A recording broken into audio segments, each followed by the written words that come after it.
Welcome to Fabulously Flawed, where the imperfectly perfect come to shine. Here's your host, Marnie, with daily doses of inspiration to remind you to keep going. Embrace your unique sparkle and never let anyone dull your shine. Let's celebrate the beauty in our flaws and keep moving forward together. Tune in and let's sparkle brighter.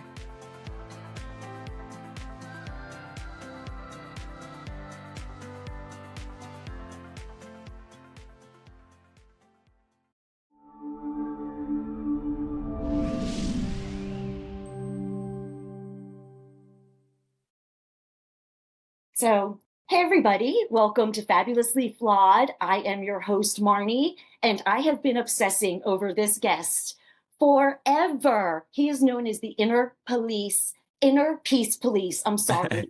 And when I saw that pink suit with the disco ball, you are my spirit animal. So thank you, Ryan, for being here and telling us everything. My question is, let me just tell I'm looking over like I have an audience.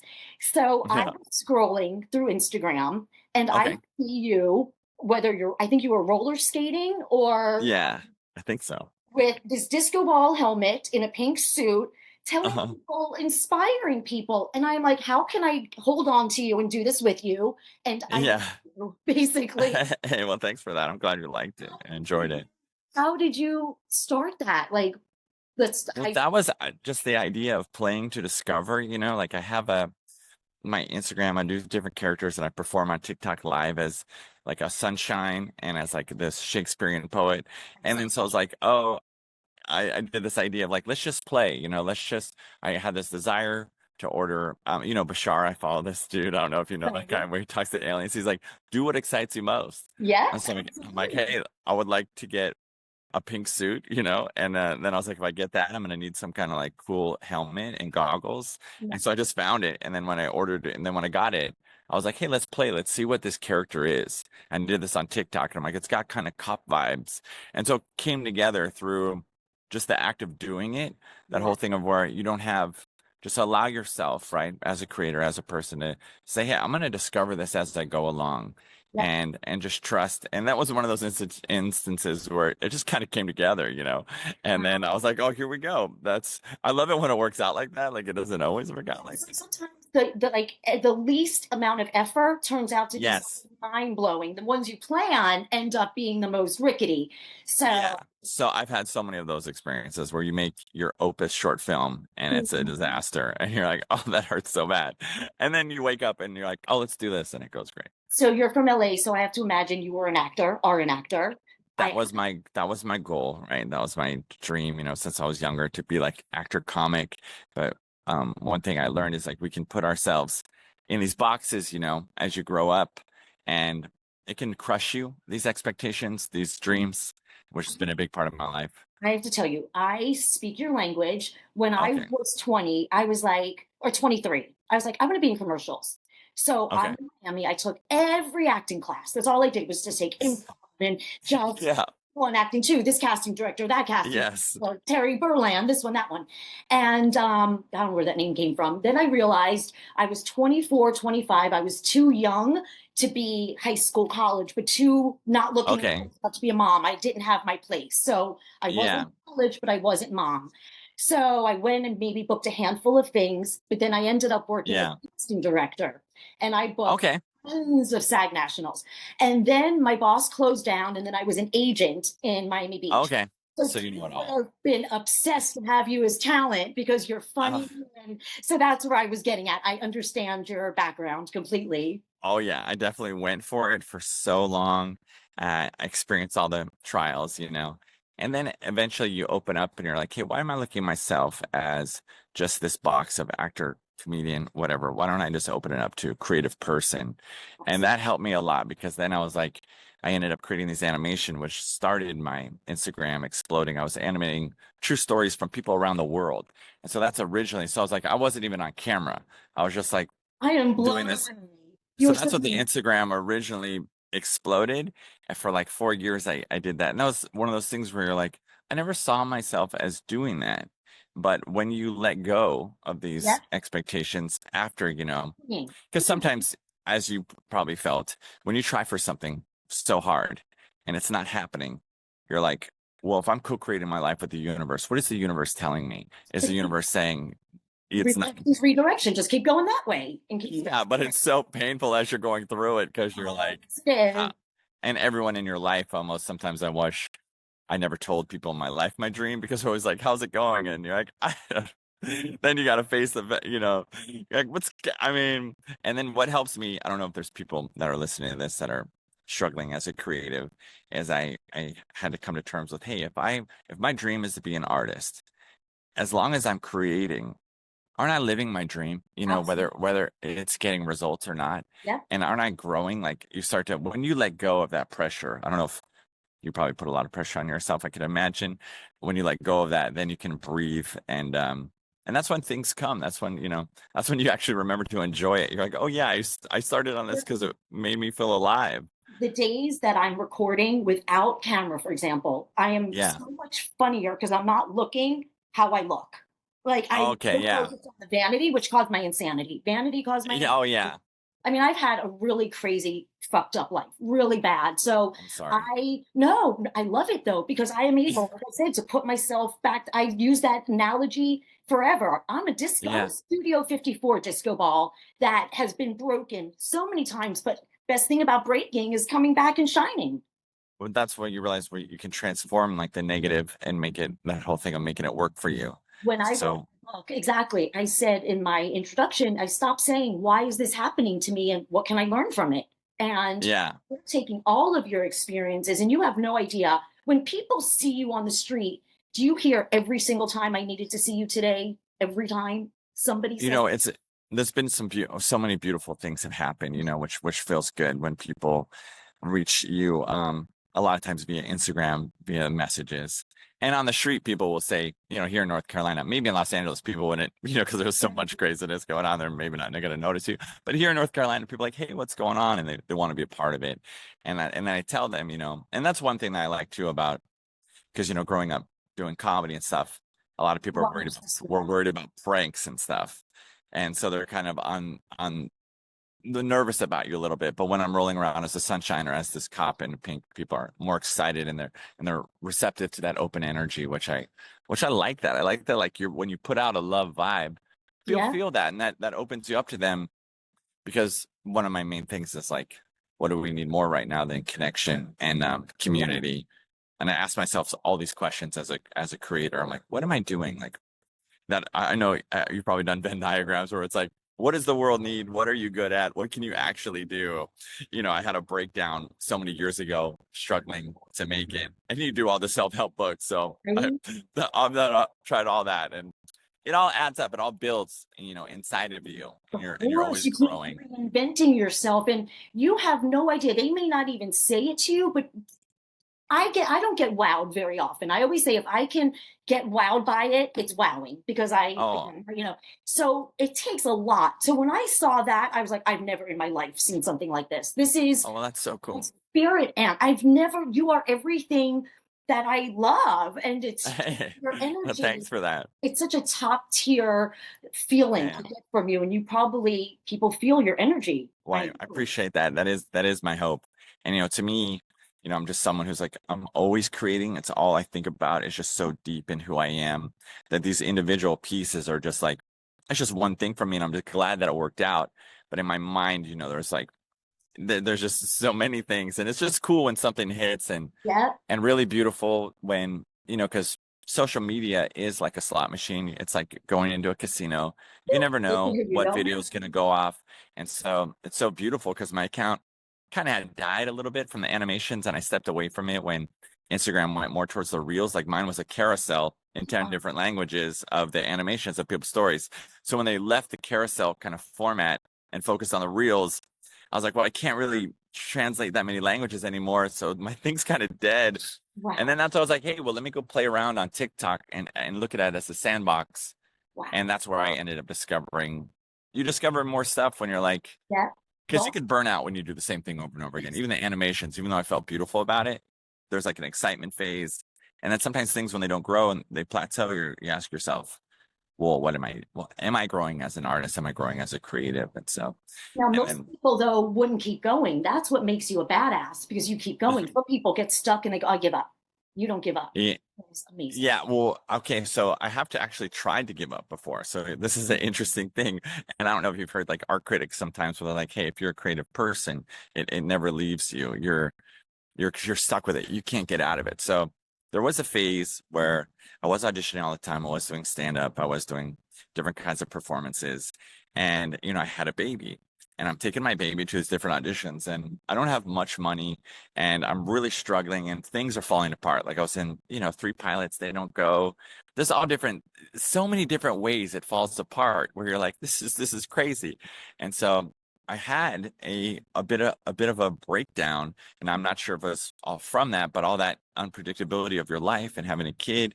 And so I tried to stop for a while. I was like, let me just stop because I need to focus on, getting medical benefits, raising my child. And what happens is all that creative energy that once went out, I don't know if anyone has experienced this, it now will turn on you. Yes. So all that energy becomes depression and anxiety and hypochondria and OCD. And then I realized what got me out of that was someone's like, hey, maybe you should go do the moth. Like, we think you'd be great. Go on stage and tell your story. Cause I hadn't performed or anything for 2 years. And when something's such a big part of you and you ignore it, it does turn on you. And so then I went on stage and I just basically told the crowd all my problems. And there's a healing in that, which was beautiful. And that was where I started to turn to come back, which also I see on TikTok, right? Like the moth was something unique, but now people are getting in their cars on TikTok and they're taking their masks off and they're saying, hey, my life is a mess. I don't know what's going on with this world, but am I alone here? And everyone's like, you're not, Exactly. And that's a unique thing that's happening right now in our world. And I don't think that happened so much before. It's almost like the car is the modern confessional booth. And instead of a priest, it's the void, it's the universe, it's all those eyes out there. The world needed to crash for people to realize we need happiness and light. There's some darkness here. And it's, I write about this in my book. And comedy to me has saved me. Since I was 10 years old, Joan Rivers, most people are listening to, I don't know. And I was like, can we talk? Liz Taylor has more chins in a Chinese phone book. And then Rosie O'Donnell when I was 14, following her and her, so this is a crazy story. When I was 17, I became homeless. My mother became my life up. It's insane. I became addicted to crack, and we were thrown out of our apartment. I was left physically off an interstate. But the night we were at a hotel, there was a stand-up comedian. So I'm thrown out as a teenager. But that one night of watching a stand-up, I realized comedy, and I beg people, laugh, laugh, laugh. Find your favorite comedian. Go on, just find your favorite TV show. Anything funny. It's an instant vacation. I think Mel Brooks said, I think once. Who's your favorite comedian? Who'd you grow up adoring? Oh, well, first, one thing I love is Alan Watts, that philosopher. He says, don't take life too seriously. He says something like that. And I think comedy reminds us like, hey, how we put so much pressure on ourselves, and it's kind of a quick reminder of like, why am I not enjoying my life? And I'd analyze comedy so much too. I was like, why do I cry why do I laugh so hard? Sometimes I cry. And I wonder, is it because part of me knows that joy is only temporary, which is a dark view on it, but I don't know. There's so many emotions, but people are afraid to find peace because they don't want to lose it. It's safer in the dark. So we're so used to being stressed and to, when we're not stressed, we feel like something's wrong. Exactly.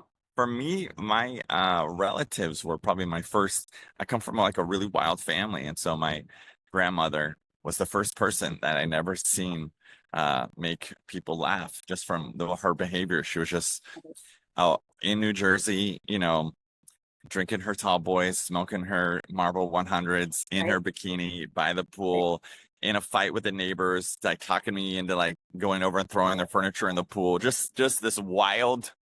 And it was like this freedom is what it is. It's almost like, hey, and for a second, rules don't apply. They're floating above the rules. And I feel like that kind of happens too when you see a comedian or any beautiful artist or performer. It feels like, oh, here's another way to look at the world, and it frees you a little bit and makes you ask yourself, why don't I see it that way? And And for a second, you're like, well, why don't I try seeing it that way? Absolutely. You know, it's so much safer for people to not look at, you could look outside and say, oh, it's so cloudy, or oh my God, it's not raining. It's how you Yeah. look at stuff. And you have the same colored glasses I do, because I try to find just happiness and Yeah. in everything has humor. And Joan Rivers once said, Yeah. when she took Melissa out for dinner after her husband passed away or whatever, they never thought they would laugh again. And she goes, oh, you know, if your father was here, he'd have a heart attack and die after he already died. And Melissa laughed. Yeah. So it's like moments Yeah. that, you know, I find humor like you do. You have to. Oh yeah. It saves so many things, especially like I remember in my family, it was always not always high stress, but there was high stress moments in the humor. Cuts it. Like my mom probably is the funniest person I know, and she has the most traumatic childhood. So A lot of comedians. Yeah. So my mom really should have been like the stand-up comic, and she was for our family, just because she's had, the survival mode for her. Yep. So, Yep. and I grew up around that, and SNL. and she was always encouraging. Are you a fan of SNL? Of course, when I was in middle school, that's when I discovered, Monty Python, Saturday Night Live, and I grew up during In Living Color, and so we all were doing those characters. Two snobs, the best. It's a big part of our life, and now memes kind of seem to be like the modern, or like TikTok videos, because I see what my kids are joking about. It's a whole different world now. Yeah, we basically just reenacted SNL skits for each other at school. That was how you made friends, so. It's funny, you were talking about like moments of darkness. We don't know what's going to happen. I was in a depression. I didn't leave my house. This was 2019, crying all day. And I was scrolling through Instagram, and it said, if you want tickets for SNL, just donate. It was a lottery. Donate money for Amy Bryant's charity in Chicago for homeless children at Christmas. And I was like, I'll donate, it's okay. And I keep going, and then I get a call, and they're like, Marnie, you just won tickets for SNL. I'm like, wait, I'm 50 something years old. This doesn't happen. And in the middle of a depression, finding it, and then I lit up. It put me back to life. So that could be one of those, moments from the universe. It's like, completely. It says, hey, so I do choose to believe that the universe is there trying to send us gifts, if we're open to it. People don't come in our lives by accident. I do not believe that you were meant to be an actor in Hollywood, which thank goodness you're not right now, but you're going to be your platform. The world is your oyster, where you have this ability where the world is so dark and you are so bright that, thank you for that. You are doing such I am so honored that I get to meet you now, because really? Well, that's a beautiful thing to tell me. Something. You're like, you get up, you sassy little thing. It's so empowering. Well, it's one of those things where you ask yourselves a lot, like, what is your essence, and as you're performing and as you're running into all these different hurdles, it's like you're discovering yourself along the way. Mm-hmm. And maybe it's painful, and sure, it hurts, but you just have to believe that you are discovering yourself, and you are eventually going to unlock gifts in your mind, because we all have so many, and we don't know our path. It's like we were born into a fog, and we're slowly working our way. But then there are moments where the universe, like this right now, you're telling me, hey, this is you. This is what you should do.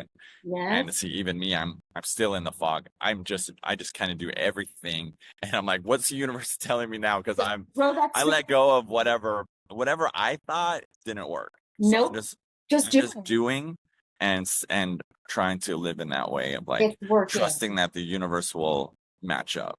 It's just a hard thing to do. It's hard to let go. I should be dead 100 times over. I've had bottoms, basement.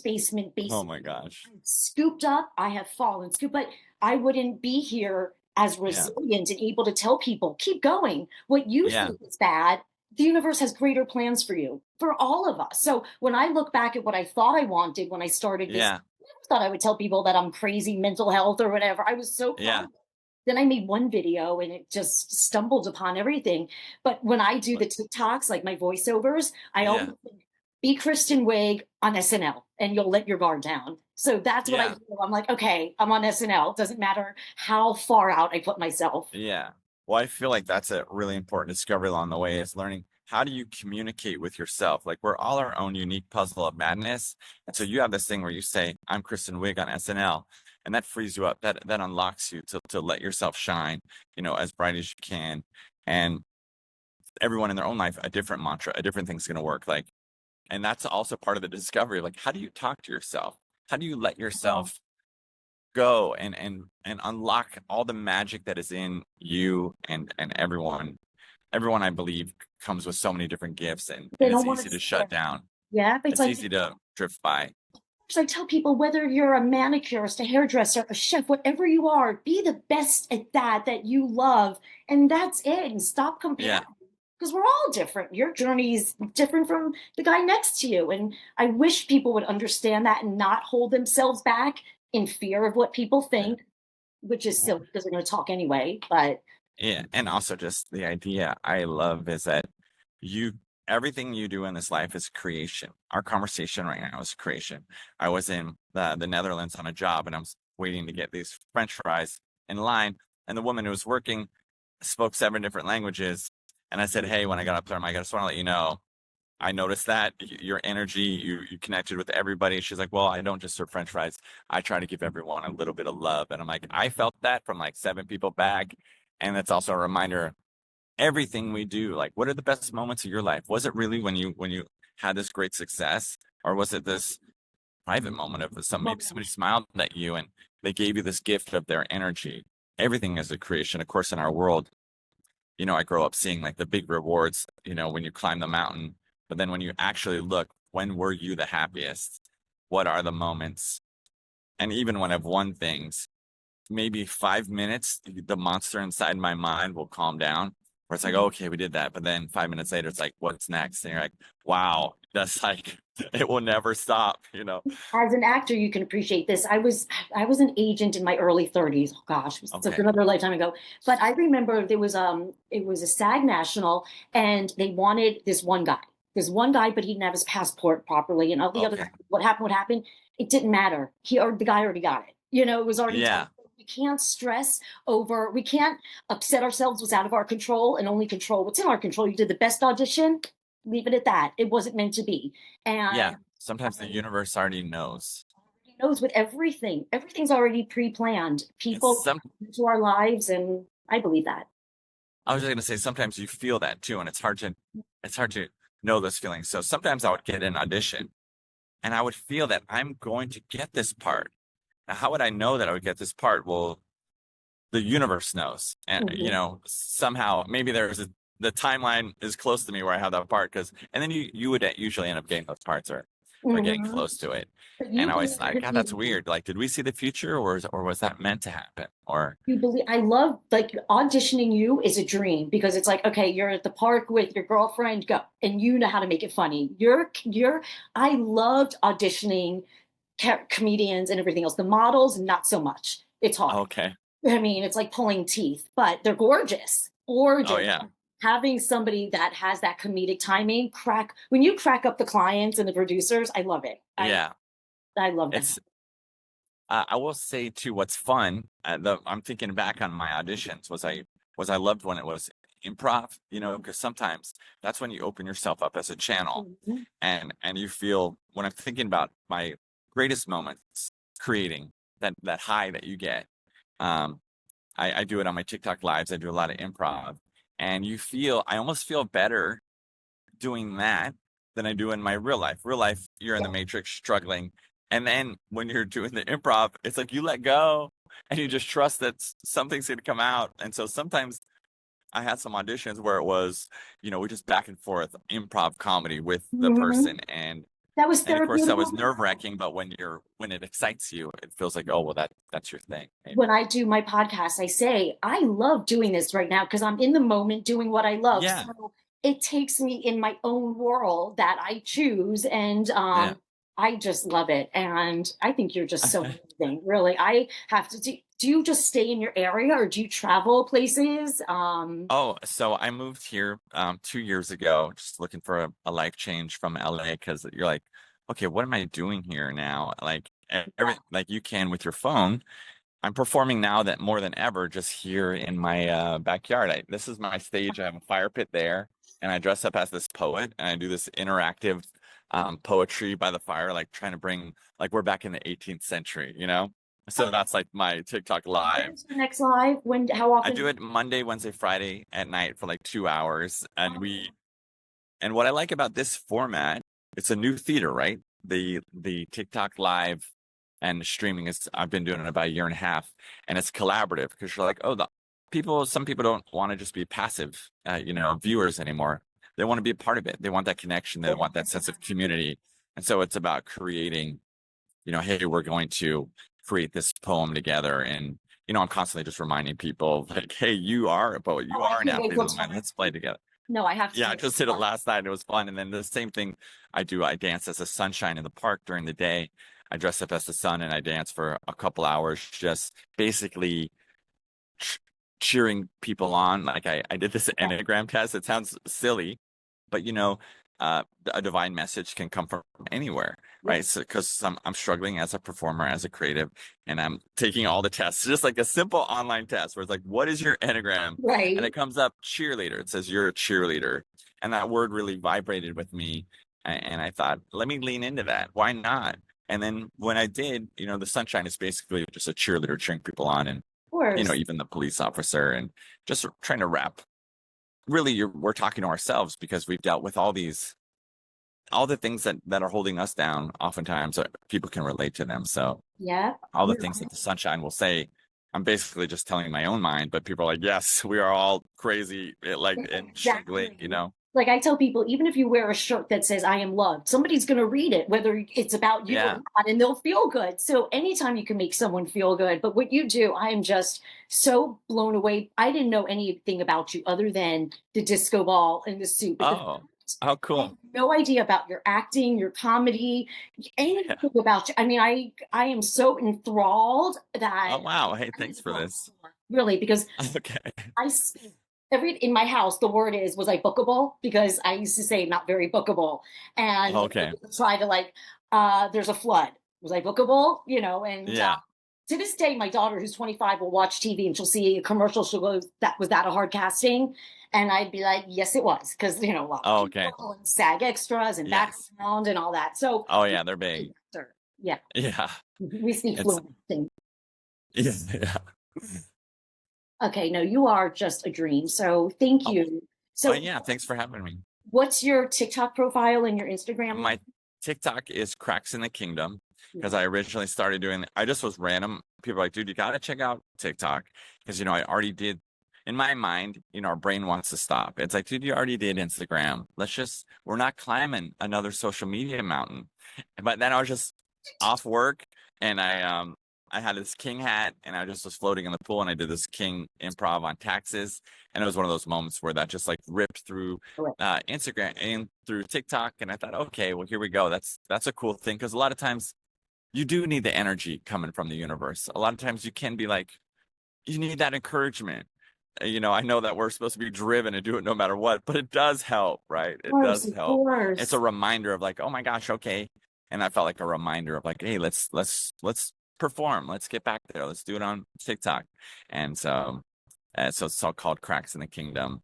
And then Instagram is Endangerhood, which originally was animating people's stories from around the world. Amazing. Like a miniature version of the moth, like just hearing a minute of someone's truth, and when it's animated, your judgment kind of goes off. You're just hearing someone's. Because I was looking into that. And so this, I'm just like, oh my gosh, you are this angel. Like everything you say, like all of a sudden you're going to see me out going, hey, well, thanks for all this good feeling. Of course. See, I needed to hear you today. It was meant to be. I was having a kind of crappy morning. No, it was just like, meh.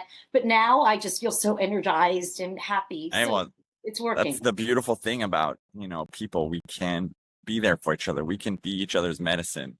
And right now, I think everyone's arguing about so much, but we can all agree we're each sick to some level, and we're going through a healing. I think there's a collective change happening, and everybody feels it.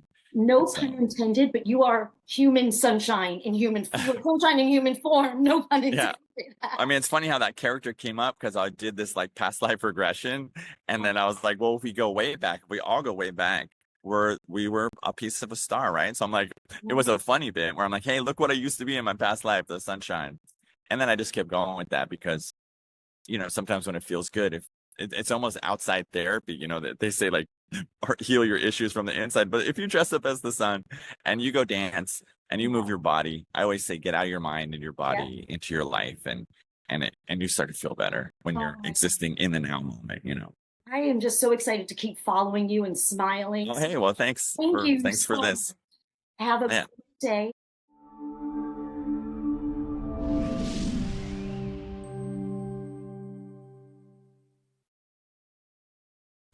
Thank you for tuning in to Fabulously Flawed. Remember, every Tuesday and Thursday, it's your time to join Marnie and Taylor, the mother-daughter duo that's redefining family time with a twist, putting the fun in dysfunction, one episode at a time. Craving more? Visit us at fabulouslyflawed.com. And don't miss out on the feel-good vibes with our exclusive merch at fabulouslyflawed.net. That's with 2 Ds on Etsy. Keep your sparkles shining and spread that fabulous energy.